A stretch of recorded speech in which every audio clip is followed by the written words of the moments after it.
இது நவீஸ் diary. Working உமனோட life style and day routine பார்க்கணுன்னா இந்த சேனலை சப்ஸ்கிரைப் பண்ணிவிட்டு வீடியோவை தொடர்ந்து பாருங்கள். இது ஒரு மிடில் கிளாஸ் ஒர்க்கிங் மாமோட life style and day routine தான். ஹாய் ஃப்ரெண்ட்ஸ், எல்லோரும் எப்படி இருக்கீங்க? இது 11th February தைப்பூசத்தன்னைக்கு எடுத்த வீடியோ தான் இது. இன்றைக்கி ஃபுல் டே நான் என்ன பண்ணேன் அப்படின்றது தான் இந்த வீடியோவில் உங்களுக்காக ஷேர் பண்ணியிருக்கேன். இன்றைக்கி காலையில் சீக்கிரமே எழுந்தாச்சு. 5 மணிக்கு எழுந்து எல்லா வேலையும் பார்க்க ஆரம்பிச்சிட்டேன். வீடெல்லாம் கூட்டியாச்சு. அதுக்கப்புறம் அடுப்பு மேடை, சாமி மேடைன்னு ஃபுல்லாக க்ளீன் பண்ணியாச்சு. விளக்கெல்லாம் க்ளீன் பண்ணி வச்சாச்சு. பொட்டும் வச்சு ரெடியாக இருக்குது சாமி கும்பிட்றதுக்கு. இப்போ நேற்று வாங்கிட்டு வந்த அரளிப்பூவை நான் கட்டிகிட்ருக்கேன். நேற்றே முருகனுக்கு வேணுன்ற எல்லாத்தையும் வாங்கிட்டு வந்தாச்சு கடைக்கு போயிட்டு. இன்றைக்கி வாசலில் நான் போட்ட கோலம் தான் இது. உருளிலையும் பூ மாற்றி ஃப்ரெஷ்ஷாக வச்சாச்சு. அதுக்கப்புறம் பூஜைக்கு தேவையான எல்லாமே ரெடி பண்ணிகிட்ருக்கேன். நான் இன்றைக்கு சாம்பிராணி போடுறதுக்காக தொட்டாங்கச்சியை தான் அடுப்பில் வச்சு சூடு பண்ணிவிட்டு அதுக்கப்புறம் இந்த மாதிரி தூபக்கல்லை வச்சு அது தணல் உருவாகிற வரைக்கும் வெயிட் பண்ணிப்பேன். அதுக்கப்புறம் இதில் சாம்பிராணியை போட்டுடலாம். காலையிலேயே முருகனுக்கு ஏலக்காய் போட்ட பாலை தான் நிவத்தியம் பண்ணினேன். ரவி இன்றைக்கி ஃபுல் டே ஃபாஸ்டிங். சாயந்தரம் கோயிலுக்கு போயிட்டு அதுக்கப்புறம் விரதத்தை முடிப்பாங்க. நான் இன்றைக்கி மார்னிங் மட்டும்தான் ஃபாஸ்டிங். காலையில் நல்லபடியாக பூஜையை முடித்தாச்சு. ரவி விரதத்தில் இருக்கிறதுனால பால் மட்டும் குடிப்பாங்க. இன்றைக்கி மார்னிங் சாமிக்கு படைச்ச அதே பாலை ரவி குடிச்சிருவாங்க. விரதத்தில் நிறைய முறைகள் இருக்குது. நம்ம உடம்புக்கு ஏற்ற மாதிரி நம்ம 2 வேலையோ இல்லை 1 வேலையோ இல்லை 3 வேலையோ, சிலர் 21 நாள், சிலர் 48 நாள்னு விரதம் இருப்பாங்க. சிலர் பால் மட்டும் குடிச்சிட்டு இருப்பாங்க. சிலர் பாலும் பழமும் குடிச்சு இருப்பாங்க. நம்ம எத்தனை நாள் விரதம் இருக்கோம் அப்படின்றத விட நம்ம எந்த அளவு உண்மையாக இருக்கோம் அப்படின்றது தான் ரொம்ப முக்கியம் நான் நம்புகிறேன். இதையுமே இன்றைக்கி காலையில் பிரேக்ஃபாஸ்ட்டு சாப்பிடல. அப்படி பார்த்தா அவளும் இன்றைக்கி மார்னிங் விரதம் தான். பூஜை எல்லாம் முடித்ததுக்கு அப்புறமா ஒரு 10 மணியை போல் நான் இந்த விளக்குகள் எல்லாம் ரெடி பண்ணிகிட்ருக்கேன். இது காலையிலே விளக்கி வச்சுருந்ததுனால அது நல்லா காஞ்சிடுச்சு. இதுக்கு மஞ்சளும் குங்குமம் சந்தனம் இதெல்லாம் வச்சுட்டு திரி போட்டு ரெடியாக வச்சுருக்கேன். இது வெற்றிலை தீபம் ஏற்றுறதுக்காக ரெடியாக வச்சுருக்கேன். சாமிக்கு நெய்வேத்தியம் பண்ணுறதுக்காக இன்றைக்கி நான் தேனும் தினை மாவும் சேர்த்து உருண்டை பண்ண போகிறேன். இதுக்கு நான் எடுத்திருக்க பொருள் தினை மாவு, பொட்டுக்கடலை, கருப்பு திராட்சை, அதுக்கப்புறமா கொஞ்சமாக நெய், சர்க்கரை. ஃபஸ்ட்டு பொட்டுக்கடலையை ஒரு மிக்ஸி ஜாரில் போட்டு நல்லா பொடி பண்ணி எடுத்துக்கலாம்.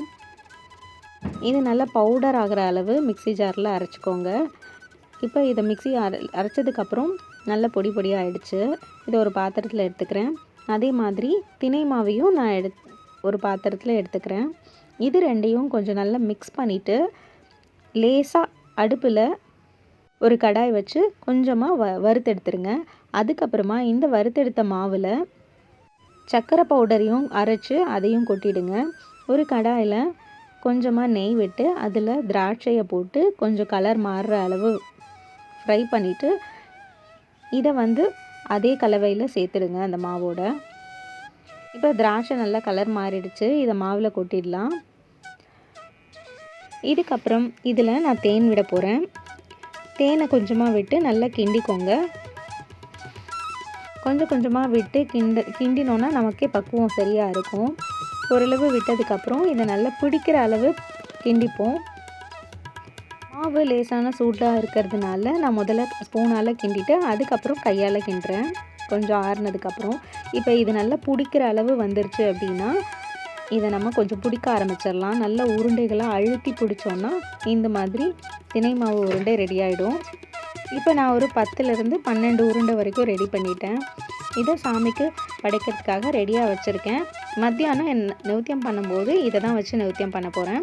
ஈவினிங் கோவிலுக்கு போகிறதுனால மதியமே தேனியும் தினை மாவையும் சாமிக்கு நிவத்தியம் பண்ணுறதுக்கு ரெடியாக வச்சுருக்கேன். இப்போ மதியம் லஞ்சுக்கு எனக்கும் நவிக்கும் மட்டும் அப்படின்றதுனால நாங்கள் 2 பேரும் சாம்பார் சாதம் செஞ்சு சாப்பிட போகிறோம். இருக்கிற கொஞ்சம் காய்கறிகளை மட்டும் எடுத்தாச்சு. இப்போ நான் இதை ஒன்று ஒன்றா கழுவிக்க போகிறேன். எப்போவுமே நான் காய் நறுக்கும்போது ஒரு பாத்திரத்தில் தண்ணியும் இன்னொரு தட்டும் வச்சுருப்பேன்.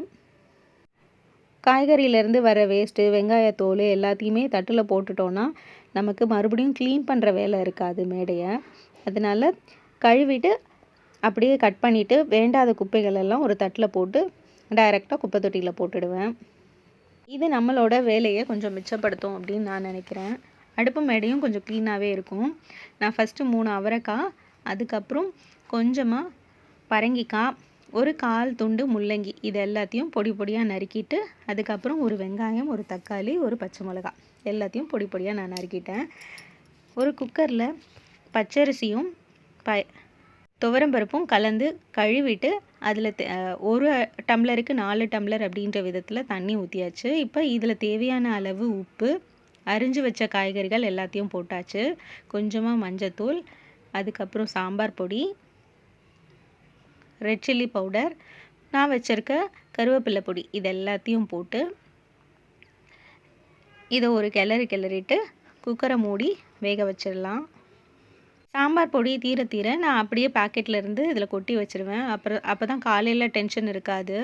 நம்ம திறந்து பார்க்கும்போது இல்லைன்னா அந்த நேரத்தில் தேட முடியாது. அதனால் காலியாகும்போதே நான் கொட்டி வச்சுருவேன் இந்த மாதிரி. இப்போ குக்கரில் விசிலை போட்டு இது ஒரு 3லேருந்து 4 விசில் வரட்டும். வேலையெல்லாம் முடியவே நான் பாத்திரத்தை எல்லாத்தையும் மூடி வச்சுருவேன். அடுப்பு மேடையும் க்ளீன் பண்ணி வச்சுருவேன். இப்போ சாம்பார் சாதம் ரெடி ஆகிடுச்சு. நவிக்கு சாம்பார் சாதமும் அப்பளமும்னா ரொம்ப பிடிக்கும். நாங்கள் 2 பேரும் இதை சாப்பிட்டோம். ரவிக்கு பால் மட்டும் கொடுத்தாச்சு விரதத்தில் இருக்கிறதுனால.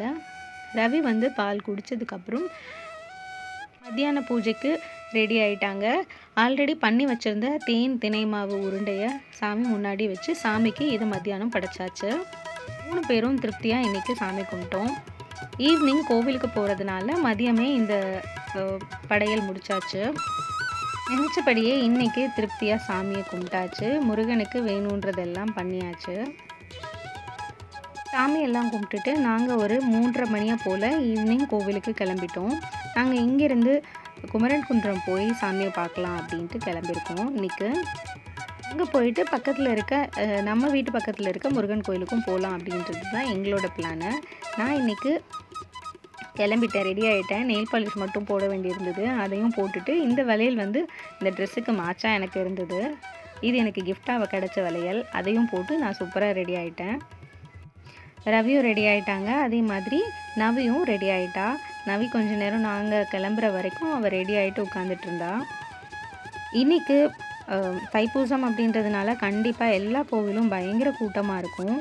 ஃபஸ்ட்டு நாங்கள் குன்றத்தூர் போகலாம் அப்படின்னு நினச்சிட்டு இருந்தோம். அப்புறம் குன்றத்தூர் லாங் டிஸ்டன்ஸ் அப்படின்றதுனால சரி குமரன் குன்றம் போயிட்டு வந்துடலாம் அப்படின்ட்டு நாங்கள் ரெடி ஆகிட்டோம்.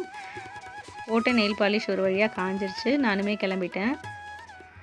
கொஞ்சம் அங்கங்கே இருந்த வேலைகளை மட்டும் ரவி பார்த்துட்டு இருந்தாங்க. அடுத்த ரவுண்டு மிஷினில் துணியை போட்டுட்டு போயிட்டா அது ஒரு ரவுண்டு ஓடிட்டுருக்கும் அப்படின்றதுனால துணியை மிஷின்குள்ளே போட்டுட்டு அவங்களுமே கிளம்பிட்டாங்க. நாங்கள் 3 பேரும் வண்டியில் தான் போகிறோம் இன்றைக்கி, 2 வீலரில். கோவிலுக்கு சாரியில் போகலாம் அப்படின்னு நினச்சிட்டு இருந்தேன். ஆனால் ரொம்ப தூரம் ட்ராவல் பண்ண போகிறதுனால 2 வீலரில் சாரியில் ஒன் சைடு உட்கார முடியாது, பேக் பெயின் வரும். அதனால் நான் சுடிதார்லேயே கிளம்பிட்டேன். கோவில் ஒரு வழியாக ரீச் பண்ணிட்டோம். இங்கே வந்து வண்டியை பார்க் பண்ணுறது தான் பெரிய சவாலாக இருந்தது. கோவிலில் பாருங்கள் எவ்வளோ கூட்டம் அப்படின்ட்டு. திருப்தியாக சாமியை கும்பிட்டுட்டு நாங்கள் வந்தாச்சு வீட்டுக்கு. இதோட இந்த vlog முடியுது. வீடியோ உங்களுக்கு பிடிச்சிருக்குன்னு நினைக்கிறேன். தேங்க்ஸ் ஃபார் வாட்சிங்.